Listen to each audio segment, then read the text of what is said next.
بسم اللہ الرحمن الرحیم۔ نفس وہ بھوکا کتا ہے جو انسان سے غلط کام کروانے کے لیے اس وقت تک بھونکتا رہتا ہے جب تک وہ غلط کام کروا نہ لے، اور جب انسان وہ کام کر لیتا ہے تو یہ کتا سو جاتا ہے، کیونکہ سونے سے پہلے ضمیر کو جگا دیتا ہے۔ حضرت امام علیہ السلام نے فرمایا، اپنے دوست کے دشمن سے دوستی مت کرو، ایسا کرنے سے تم دوست کے دشمن بن جاؤ گے۔ زندگی میں قسم، قدم اور قلم بہت سوچ سمجھ کر اٹھانا چاہیے۔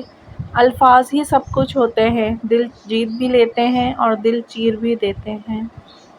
مشکلات میں گھبرانا نہیں چاہیے، ستارے ہمیشہ اندھیرے میں ہی چمکتے ہیں۔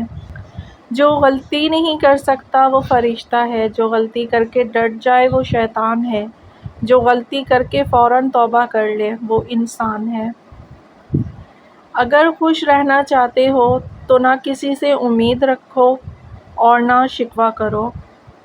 اللہ تمہاری برداشت کی طاقت کو نہیں آزماتا، وہ تمہارے ایمان کا امتحان لیتا ہے، اور انہی کا لیتا ہے جن کو وہ اپنا دوست بنانا چاہتا ہے۔ اللہ کو تمہاری برداشت کی حد معلوم ہے، اور اللہ کبھی تمہیں اس حد سے زیادہ غم نہیں دے گا۔ تمہیں لگتا ہے اب ہم تھک گئے ہیں، مگر تھکنا تمہارا ایمان نہیں، بس حوصلہ گھبرا جاتا ہے۔ جب اللہ کن کہتا ہے تو ناممکن ممکن بن جاتا ہے، اور دعائیں مقدر پہ بھاری پڑ جاتی ہیں۔ کامیاب ہونے کے 3 اصول ہیں: خود سے وعدہ، محنت زیادہ اور مضبوط ارادہ ہے۔ ان لوگوں کے لیے کامیاب بنو جو تمہیں ناکام دیکھنا چاہتے ہیں۔ منزلیں ہمیشہ انہی کو ملتی ہیں جو منزلوں کی تلاش کرتے ہیں۔ زندگی ایک کھیل ہے، جیتو گے تو کامیاب ہو جاؤ گے، اور ہار جاؤ گے تو سمجھدار بن جاؤ گے، لیکن کامیاب ہونے سے پہلے سمجھدار بننا ضروری ہے، یعنی جیتنے سے پہلے ہارنا ضروری ہے۔ کوشش آخری سانس تک کرنی چاہیے، منزل ملے یا تجربہ، دونوں ہی نایاب ہیں۔ زندگی میں کبھی بھی راستے چننے کا حق صرف آپ کو ہوتا ہے۔ تھوڑے میں خوش رہنا سیکھو، کیونکہ زیادہ کی چاہ تم سے تمہارا سکون چھین لے گی۔ کم ظرف لوگ رشتوں کو آزماتے زیادہ اور نبھاتے کم ہیں۔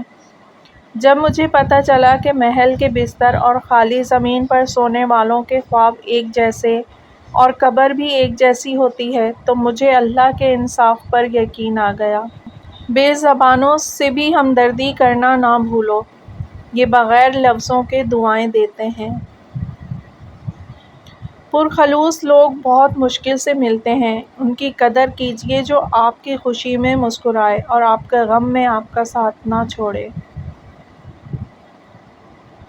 جو بارش میں 7 رنگوں کی دھنک دکھا سکتا ہے، دکھ کو سکھ میں بدلنا اس کے لیے کیا مشکل۔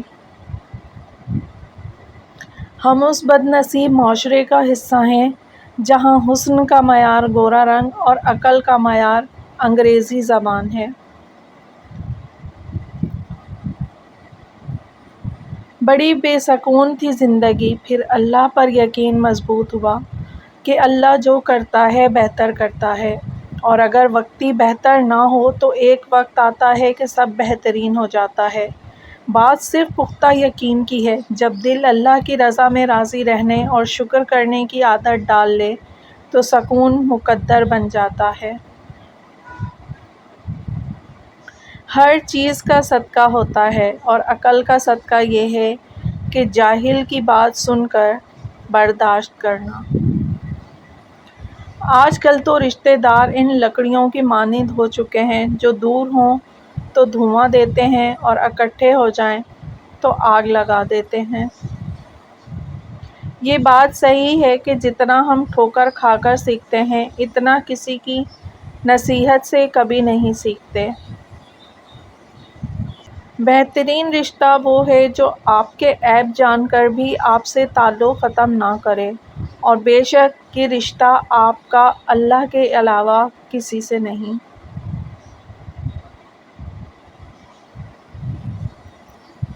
اگر تیرا دوست تنہائی میں تجھے تیرے عیوب سے آگاہ کرے تو چاہیے کہ اس کا احسان مان اور غصہ نہ کرے، کیونکہ ایسا ہے کہ جیسے کوئی شخص تجھے آگاہ کرے کہ تیرے کپڑوں میں سانپ ہے تو تو اس کی بات پر غصہ نہ ہوگا اور اس کا مشکور ہوگا۔ سچے لوگوں کو غصہ جلدی آ جاتا ہے، منافق لوگ منہ پر مسکراہٹ اور دل میں غصہ رکھتے ہیں۔ زندگی گزر گئی سب کو خوش کرنے میں، جو خوش ہوئے وہ اپنے نہ تھے، جو اپنے تھے وہ کبھی خوش نہ ہوئے۔ سب کہنے کی باتیں ہیں، کوئی کسی کا درد نہیں سمجھتا سوائے اللہ کے۔ آنسوؤں کا وزن تو نہیں ہوتا، پھر بھی ان کے گر جانے سے دل ہلکا ہو جاتا ہے۔ انسان کی تربیت کا فرق ہوتا ہے، ورنہ جو سن سکتا ہے وہ سنا بھی سکتا ہے۔ غلطی نکالنا تو بہت آسان ہے، لیکن کسی غلط کو ٹھیک کرنا نئی تعبیر سے زیادہ مشکل کام ہے۔ کسی کی اصلاح کرنے کے لیے بھی دانائی اور حکمت چاہیے۔ کچھ لوگ اپنے آپ کو انسان نہیں فرشتہ سمجھتے ہیں، ان کے کام بھی فرشتوں جیسے ہیں، یعنی دوسروں کے گناہوں اور برائیوں کا حساب رکھنا۔ درود شریف واحد ایسی عبادت ہے جو زبان سے نکلتے ہی قبول ہو جاتی ہے۔ ایک ایسی جگہ ہے جو شہوت کی آگ کو تیز کر دیتی ہے، اور وہ ہے ایسی مجلس یا سماع جہاں مردوں کے ساتھ عورتیں بھی موجود ہوں اور حاضرین مجلس جوان اور اہل غفلت ہوں، اور ایسی مجلس حرام ہے۔ جب بھی فارغ وقت ملے اپنی ماں کے پاس جا کے بیٹھا کرو، کیونکہ ماں کے ساتھ گزارا ہوا وقت قیامت کے دن نجات کا باعث بنے گا۔ میں نے بندگی کا طریقہ پرندوں سے سیکھا، جن کے گھونسلے طوفانی راتوں میں تباہ ہو جاتے ہیں، مگر صبح ہوتے ہی وہ شکایتوں کے بجائے اللہ کی حمد و ثنا میں مصروف ہو جاتے ہیں۔ ایک حد کے بعد تو انسان سب کچھ چھوڑ دیتا ہے، روٹھنا، شکایت اور گلے شکوے کرنا، اور پھر دل تو ایسا ہو جاتا ہے کوئی بات کرے تو ٹھیک، نہ کرے تو بھی ٹھیک۔